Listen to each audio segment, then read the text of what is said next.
Firman Tuhan hari ke-136 tahun 2024, Kitab Ibrani pasal 4 ayat 16, perikopnya, Yesus Imam Agung yang besar. Dengan pedoman kita adalah kuatkan pengakuan iman kepercayaan kita kepada Allah, Yesus, dan Roh Kudus. Kembali kita baca firman Tuhan pada hari yang ke-136 tahun 2024. Diambil dari Ibrani pasal 4 ayat yang ke-16. Sebagai perikop daripada pasal 4 adalah Yesus iman agung yang besar. Sebagai ayat inti disebutkan, sebab itu marilah kita dengan penuh keberanian menghampiri tahta kasih karunia, supaya kita menerima rahmat dan menemukan kasih karunia untuk mendapat pertolongan kita pada waktunya. Inilah sebagai ayat inti daripada hari ini. Nah, sekarang mari kita lihat untuk bacaan pagi, yaitu diambil dari kitab Ibrani pasal 13 ayat 13 sampai 17. Merupakan lanjutan dari yang kemarin, ya. Bagaimana menyenangkan hati Allah. Jadi tetap diminta kita menyenangkan hati Allah. Kemudian bacaan malam dari kitab Yesaya pasal 41 ayat yang ke-8 sampai 10. Allah meyakinkan Israel. Itulah perikopnya. Sekarang kita masuk dalam perikop pasal 4 kitab Ibrani, ya, yang mengatakan Yesus Imam Agung yang besar. Apa pedoman kita supaya kita benar-benar meyakini bahwa Yesus Imam Agung yang besar, ya. Kita harus berpegang pada pengakuan iman kepercayaan kita kepada Tuhan, ya. Apa itu iman kepercayaan itu? Aku percaya kepada Allah Bapa, ya, yang menciptakan langit dan bumi. Kemudian aku percaya kepada Yesus Kristus, anaknya yang tunggal Tuhan kita, ya, yang duduk di sebelah kanan Allah, yang duduk di sebelah kanan Allah Bapa. Nah, berada di sana dia, dan nanti ada penghakiman datang kembali ke bumi.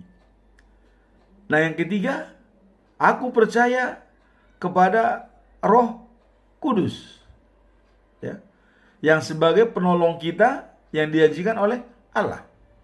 Nah, inilah dasar-dasar kuat supaya kita mengatakan bahwa Yesus iman agung yang besar. Nah, sebab kita mempunyai imam agung yang besar yang sudah masuk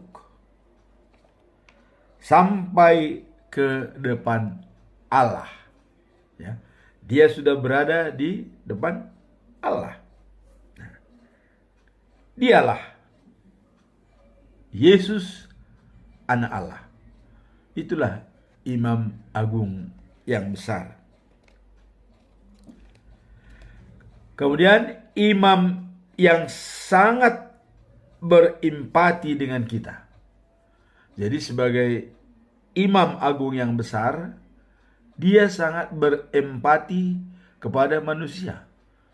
Bagaimana dia empatinya? Artinya merasakan apa yang dirasakan oleh manusia. Ya. Nah, seperti waktu kasih filia ya. Begitu Yesus melihat Maria dan Marta menangis karena saudaranya Lazarus meninggal, Yesus ikut menangis. Jadi dia merasakan apa yang dirasakan oleh orang lain, ya. Dia punya hal seperti itu. Nah, jadi dia adalah berempati dengan kita, dan ia sudah dicobai dalam segala hal. Ya. Kita masih ingat waktu dia melaksanakan puasa di gurun pasir. Sampai 3 kali dia dicobai oleh si iblis. Tapi semuanya dilalui dengan baik. Ya. Nyalah kau iblis, katanya. Bahkan waktu berkhotbah pun dia, ya, setelah dicobai untuk memulai pekerjaan dia, iblis masih mencobai dia. Yang ada kerasukan setan itu waktu dia beribadah, ya. Hei, kau adalah anak Allah. Saya kenal engkau, katanya. Begitu, sambil berteriak. Wah, pergilah kau, katanya. Pergi. Nah, artinya cobaan itu semua, ya, dilaluinya dengan baik. Jadi tidak ada bedanya.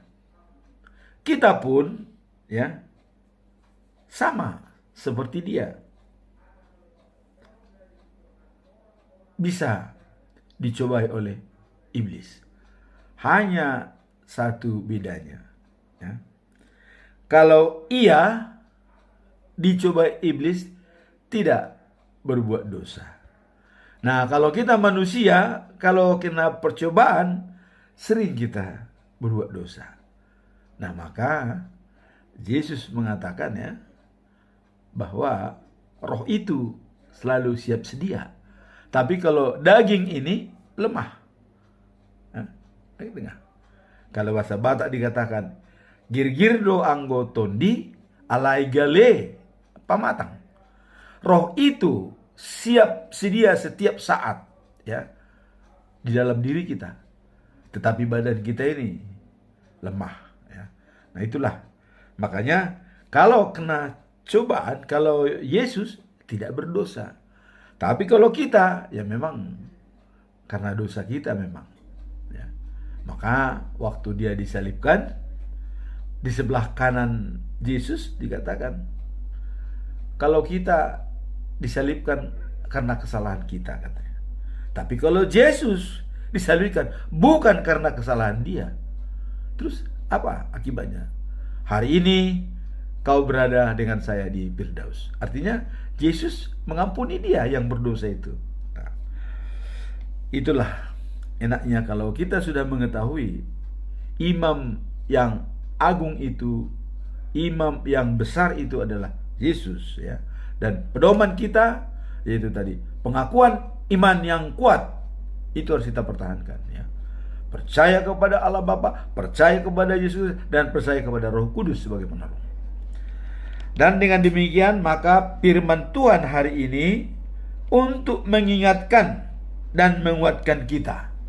Nah, sebab itu marilah kita dengan penuh keberanian menghadap Allah yang memerintah dengan baik hati.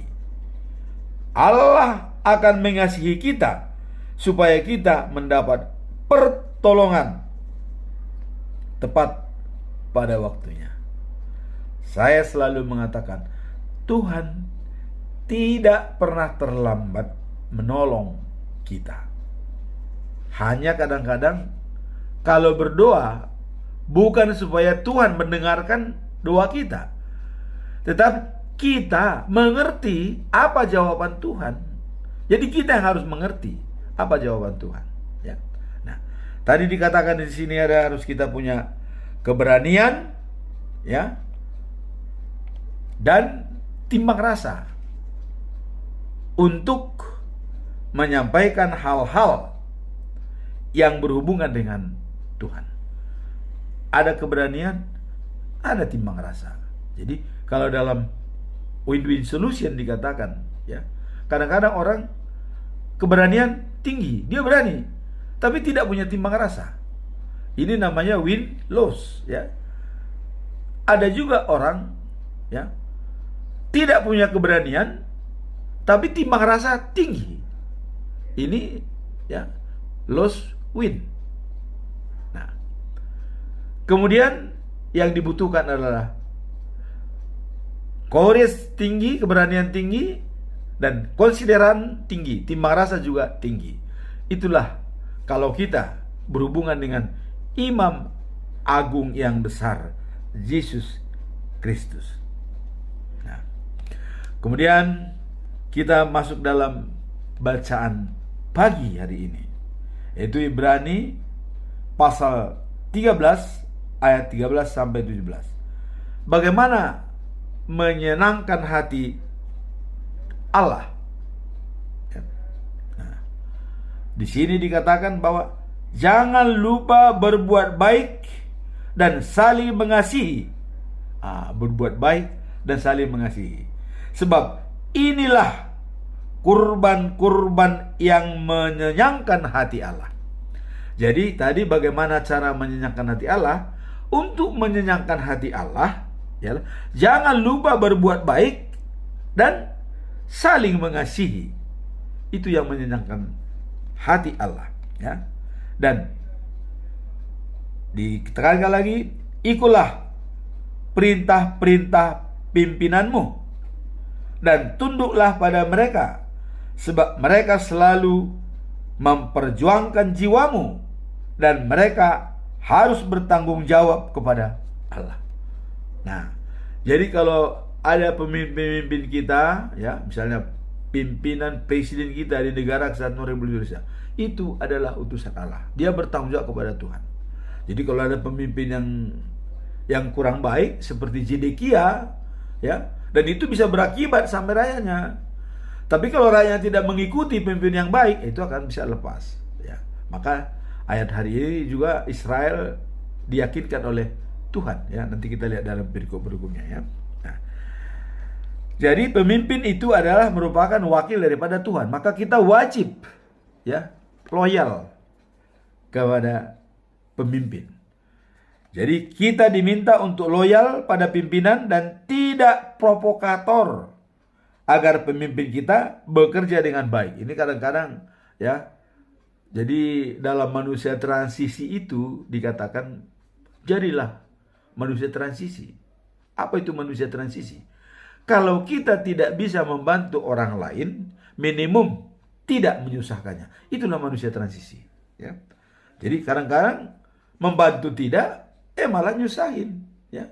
Nah, jadi ini sangat ditekankan, kalau kita tidak bisa membantu orang lain, minimum tidak menyusahkannya. Nah, sekarang marilah kita, ya, orang-orang yang taat pimpinan, seperti waktu Musa membawa Israel keluar dari Mesir.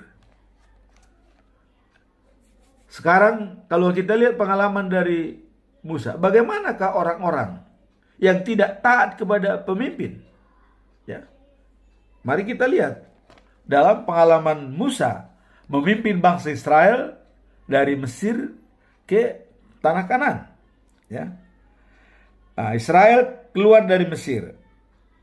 Kita dengar waktu di Gunung Sinai, ya, 3.000 orang yang mati hanya karena tidak loyal pada pimpinan, tidak loyal pada Tuhan, ya, dan mereka menyembah berhala. Maka terbunuhlah 3.000 orang di Gunung Sinai, ya.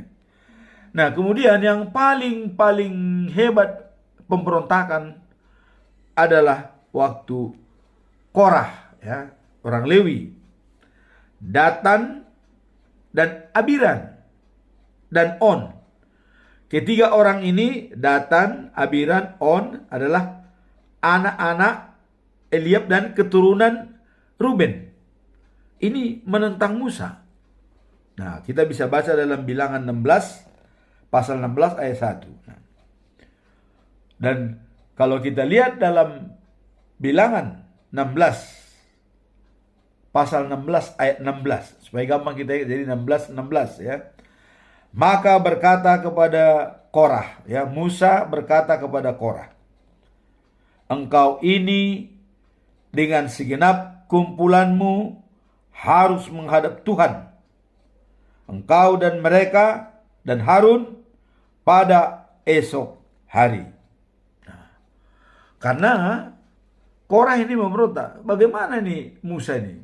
Ini pemimpin kita tidak adil ini. Dia selalu bersekolah dan nggak benar nih. Nah, jadi rombongan Korah ini keturunan Esau nih ya, keturunan Esau.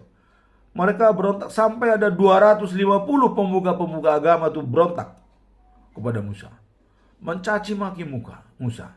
Wah, akhirnya ya Musa menyerahkan kepada Tuhan. Siapa pilihan Tuhan? Saya atau Anda? Katanya.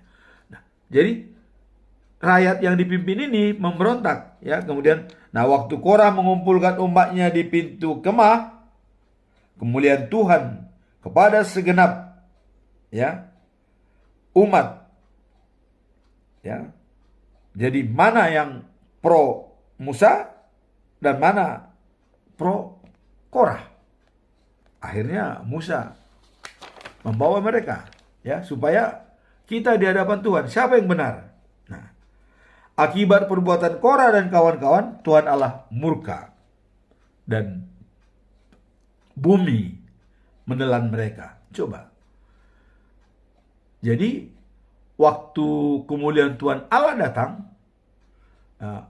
Korah, Abiram, Datan, dan On, ya, mereka semua berkumpul. Dan Musa mengatakan, semua jemaat tinggalkan tempat mereka. Akhirnya berpisah. Nah, begitu berpisah, ya, jadi anak-anaknya, mereka semua, saudara-saudaranya, istrinya, mati ditelan bumi langsung. Coba. Langsung ditelan bumi. Tidak ada ampun. Ya. Nah, kemudian ini ada lanjutan. Ya. Mereka, karena saudara-saudara ditelan bumi, masih membangkang ini, rakyat ini, Mesir ini. Musa sudah mengatakan, jangan lagi. Apalagi yang kalian edikan. Allah sangat murka. Coba. Karena mereka membantah, akhirnya apa? Datang tulah penyakit yang menyakitkan kepada mereka. Berapa orang mati? 14.000 orang mati. Coba. Setelah itu baru mereka semua sadar bahwa Musa lah pemimpin yang benar. Nah, inilah yang tidak loyal pada pimpinan. Maka tadi dikatakan ya, jangan lupa berbuat baik dan saling mengasihi. Kan? Dan ikutlah perintah-perintah pemimpinmu. Dan tunduklah pada mereka. Sebab mereka selalu memperjuangkan jiwamu. Dan mereka harus bertanggung jawab kepada Allah. Nah, itulah. Musa bertanggung jawab kepada Tuhan. Kok malah dicaci maki? Ya. Dan saudara sendiri pun pernah, ya, Miriam dan Harun pernah agak berontak kepada Musa. Tapi apa hasilnya? Miriam, sakit kusta, hampir mau mati, ya kan? Nah, jadi loyal kepada pemimpin ini sangat dibutuhkan. Karena pemimpin itu adalah wakil Tuhan. Dan dia bertanggung jawab kepada Tuhan. Terserah. Kalau dia tidak bertanggung jawab, kita loyal padanya, itu nanti bukan salah kita. Ya. Tapi jangan sama-sama tidak loyal. Seperti waktu kepemimpinan Zedekia, ya. Pemimpinnya sudah menyembah berhala, ikut juga rakyatnya. Maka Israel, Tuhan Allah marah. Ya, marah Tuhan. Zedekia dibawa ke Babel. Ya, anaknya dibunuh di depan matanya. Mata Zedekia dicongkel dua-duanya. Ya. Nah, kemudian kita lihat firman yang kemarin bahwa Yeremia mengeluh, ya kan? Itu karena perbuatan Manase. Jadi Manase juga seperti itu, ya. Malah Dewi Yesera patungnya dimasuki di dalam rumah ibadah. Coba. Dan ikut-ikutan lagi rakyatnya. Maka sampai Yeremia mengatakan, sebaiknya saya tidak dilahirkan oleh ibu saya, katanya. Bahkan dia berjuang. Tapi akhirnya dia diberkati Tuhan dan dijaga, dan tidak ada yang menghambat dia musuhnya. Nah, kemudian sekarang kita telah melihat apa yang terjadi, pemimpin yang tidak setia, ya. Nah, dari pengalaman ini, ya, maka dikatakan tadi supaya loyal kepada pimpinan. Ini sesuatunya. Kita harus loyal kepada pimpinan. Apakah itu pimpinan jemaat, apakah pimpinan di pemerintahan negara, ya, kita harus loyal. Nah, kemudian bacaan malam, ya, itu diambil daripada kitab Yesaya pasal 41 ayat 8 sampai 10. Nah, di sini Allah bermurah hati, ya. Allah meyakinkan Israel. Wah, ini enak ini, ya. Nah, apa yang dikatakan oleh Tuhan Allah dalam perikop ini, ya.